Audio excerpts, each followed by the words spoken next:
Hello everyone, last class हम लोग elasticity of demand formulate कर रहे थे, उसको अभी हम कंटिन्यू करेंगे।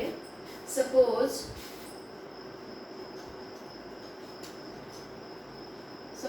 That the demand changes from x to x plus delta x। चूँकि हम क्या दिखाना है कि proportionate change, ratio of proportionate change in quantity demanded bye proportionate change in price. तो ये चेंज कब होगा? हमारा डिमांड x से x प्लस डेल्टा x जो ये इंक्रीज हुआ है या डिक्रीज, चूंकि चेंज का बात करते हैं तो हो सकता है कि डिक्रीज भी करे। लॉ ऑफ डिमांड क्या बोलता है? When price increases demand decreases, price decreases demand increases. तो ये चेंज जो है हम लोगों को नहीं पता ये कैसा चेंज है, लेकिन कब है? जब when price changes from P to P plus delta P। यानी कीमत पहले P था, हम ऐसा बोल सकते हैं कि initial price was P, then demand was Q.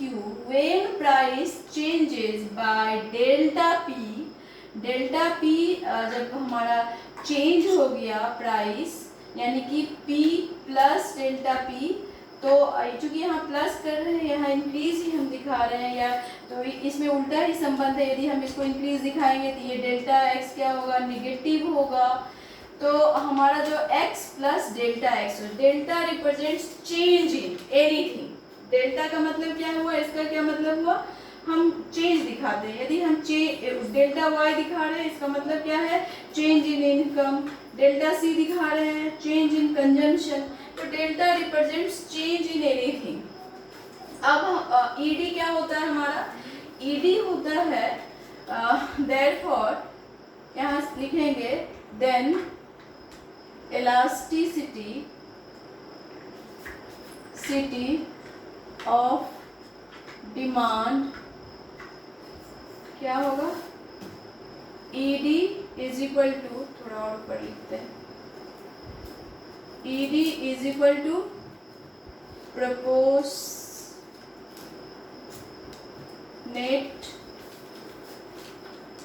Change in, पहले भी मैं लिख चुकी हूँ, quantity demanded by proportionate change in price। इसको हम क्या लिखेंगे? प्रोपोर्शनेट चेंज कैसे हुआ हमारा? डिमांड में कैसे हुआ? Delta x by x। Delta x कैसे निकला हमारा? तो यदि हम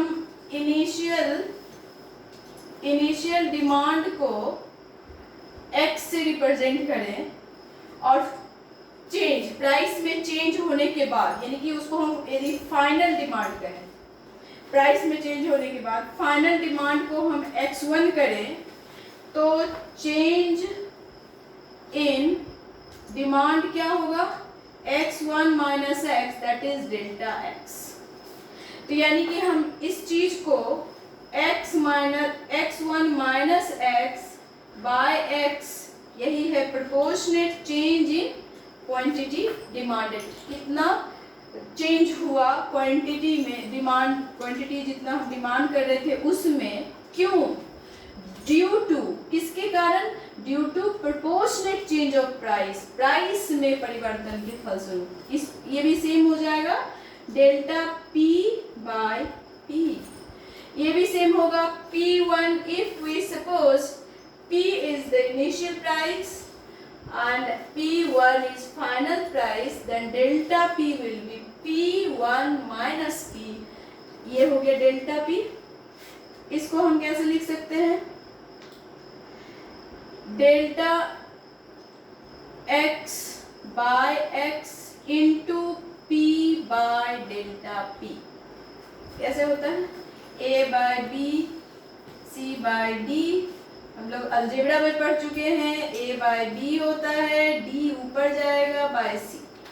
तो ऐसे ही हम किए हैं, ये ऐसे हो गया। इसको हम अरेंज करके लिख सकते हैं p by x into delta x by delta p। ये हमारा, लेकिन जो ये फंक्शन, ये जो आ रहा है हमारा वैल्यू ईडी का आ रहा है, ये हमको एवरेज इलास्टिसिटी ऑफ डिमांड दिखा रहा है। हम लोग को निकालना क्या है? Point elasticity of demand. Average elasticity of demand का मतलब क्या है? ये P2 P plus delta P इस रेंज में हमारा जो है ईडी निकाल रहा है, इस रेंज में ईडी निकाल रहा है। P2 P plus delta P। मैं यहाँ लिखी हूँ कि क्या हो रहा है? x से x प्लस डेल्टा x हो जा रहा है, P2 P plus delta P हो जा रहा है। इसका मतलब क्या है? ये जो है एवरेज इलास्टिसिटी ऑफ डिमांड निकाल रहा है, यानी कि इस रेंज में P2 P plus delta P हम लोग को निकालना है पॉइंट इलास्टिसिटी, यानी we have to find elasticity of demand at point P। हमको P पर निकालना है, तो हमको P पर निकालने के लिए क्या करना पड़ेगा? ये वाला जो है डेल्टा P, यदि ये टेंस टू 0 हो जाए तो हम क्या, हमारा जो कैलकुलेशन है वो किस पे आ जाएगा? पॉइंट इलास्टिसिटी, यानी कि P पर हम निकाल लेंगे। तो हम क्या करेंगे? इसमें लिमिट लेंगे। पॉइंट इलास्टिसिटी फाइंड करने के लिए हम लोग लिमिट लेंगे और डेल्टा P को हम क्या करेंगे? टेंस टू 0 करेंगे। तो हम इसमें करते हैं, क्यों लेंगे मैं बता चुकी हूँ। टेकिंग लिमिट, तो हमारा क्या हो जाएगा? ये limit p tends to 0 p by x into delta x by delta p, और हम ये p बाय x को बाहर करेंगे, ये होगा limit delta p tends to 0 delta x by delta p। अब जब हम डिफ्रेंशिएट करना सीख रहे थे जिस समय हमारा फंक्शन का, तो मैं दिखाई थी कि कैसे limit delta x tends to 0 delta y by delta x, इसका जो है ये डेफिनेशन ही होता था dy बाय dx। सेम हमारा ये फॉर्म आ रहा है, limit delta p tends to 0 and D delta x by delta p। तो हमारा जो है ये कैसे हो जाएगा? यहाँ पर dy बाय dx हो गया, यहाँ पर क्या होगा? dx by dp। ये हो गया p by x into dx by dp। अब we know that there is negative relation between price and quantity demanded। तो लिखते हैं since there is, ऊपर लिखते हैं, इसको रब करते हैं,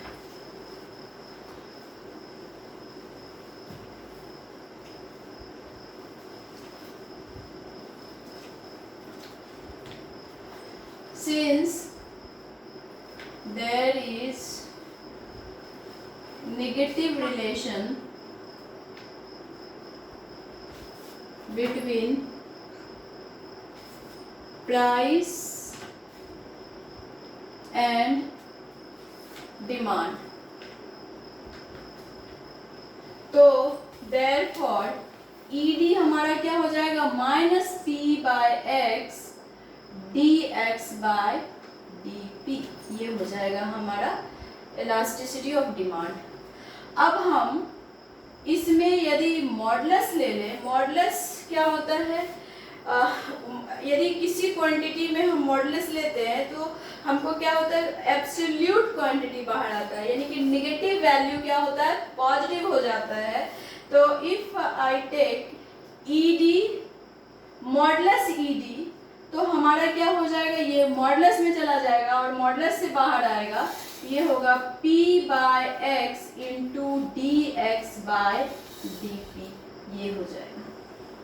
अब जो हम जो नेक्स्ट एग्जाम्पल लेंगे और कैलकुलेशन करेंगे, हम उसमें निगेटिव यानी माइनस नहीं लेके, चूंकि हम सपोज कर रहे हैं कि we have taken already modulus, तो उसका हम एक एग्जाम्पल करते हैं। हम ये फॉर्मूला पर एग्जाम्पल निकालेंगे। यदि वैल्यू दिया होगा प्राइस चेंज का, प्राइस का, initial price, final price, quantity का, तो हम जो है पॉइंट इलास्टिसिटी निकाल सकते हैं, वैल्यू ऑफ पॉइंट इलास्टिसिटी। तभी हम लोग एक एग्जाम्पल करते हैं।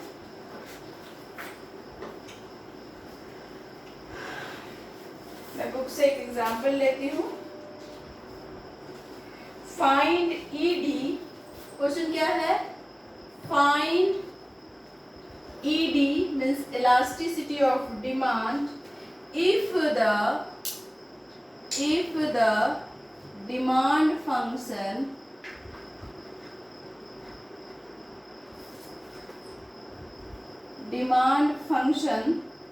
is x is equal to, यहाँ से लिखे पूरा क्वेश्चन है, x is equal to 25 minus 4p plus p square,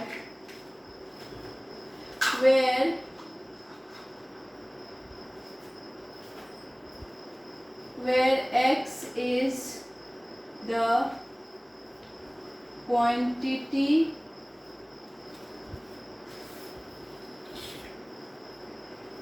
demanded and p is the price. P क्या है, प्राइस है, और X क्या है, क्वांटिटी है।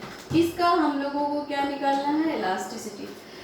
ये फंक्शन किस फॉर्म में है, X is the function of P, इस फॉर्म में है, और जहां पर ये डिमांड है और ये क्या है, प्राइस।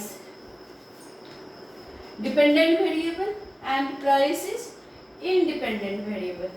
तो हमको क्या करना पड़ेगा, बस हम रिमेंबर करेंगे हमारे फॉर्मूला में क्या चाहिए, ईडी निकालने के लिए क्या चाहिए, p by x. p by x हमारा यहाँ से फंक्शन जो दिया है उसी से हम p बाई एक्स कर लेंगे, और D X by D P हम लोगों को चाहिए। तो सॉल्यूशन कैसे होगा, we have given the function x is equal to 25 4p plus p square, और हम इसको क्या करेंगे, x p के रिस्पेक्ट में डिफरेंशिएट करेंगे, ये होगा differentiating with respect to p, ये होगा dx by dp is equal to 25 constant है वो 0 हो जाएगा, तो लिखने की जरूरत नहीं, फिर भी मैं लिख दे रही हूँ 0 माइनस, यहाँ पर क्या है p है 1 इंटू 4 1 माइनस 1, p पर पावर क्या होगा 1 minus 1, p to the power 0 that is 1, plus यहाँ क्या हो जाएगा 2p, तो हमारा फंक्शन क्या निकल गया -4 प्लस 2p। अब ईडी क्या है, E D is equal to p bye X into D X by D P. Since ये p हमारा p को हम ऐसे ही रहने देंगे, और x का फंक्शन क्या है, ये है फंक्शन जो हमारे पास दिया हुआ है x का, तो हम यहाँ लिखेंगे 25 minus 4p plus p square into D X by D P क्या है हमारा -4 प्लस 2p, ये। अब हमारा ये क्या होगा, इसके साथ मल्टीप्लाई होगा, ये होगा p -4 + 2p bye 25 4p + p²। यदि हम इसको क्वाड्रेटिक के फॉर्म में चेंज करना चाहें तो हम चेंज कर सकते हैं और इसको सॉल्व कर सकते हैं। आप चाहो तो कर सकते हो, इसको p को मल्टीप्लाई कर सकते हो, माइनस इधर कर सकते हो, इसको क्वाड्रेटिक इक्वेशन पे डाल के निकाल सकते हो। अब ईडी को जो कैलकुलेट करना है, पॉइंट इलास्टिसिटी निकालना है, तो यदि हमारा प्राइस गिवन होता कि प्राइस यहाँ से यहाँ चेंज हुआ है, तो हम क्या करते, P का वैल्यू यहाँ पर पुट अप करते, हमारा ED निकल जाता और फिर हम क्या करते, X का वैल्यू निकाल लेते। तो इस तरह से हम देखते हैं कि हमारा इलास्टिसिटी ऑफ डिमांड जो है हम कैलकुलेट कर सकते हैं। दूसरे तरह का हम जब एग्जाम्पल लेंगे तो देखेंगे कि कैसे हम वैल्यू निकालते हैं। उसके लिए दूसरा एग्जाम्पल हम लेंगे, लेकिन नेक्स्ट क्लास हम सेकंड एग्जाम्पल करेंगे। अभी के लिए बस इतना ही। Thank you.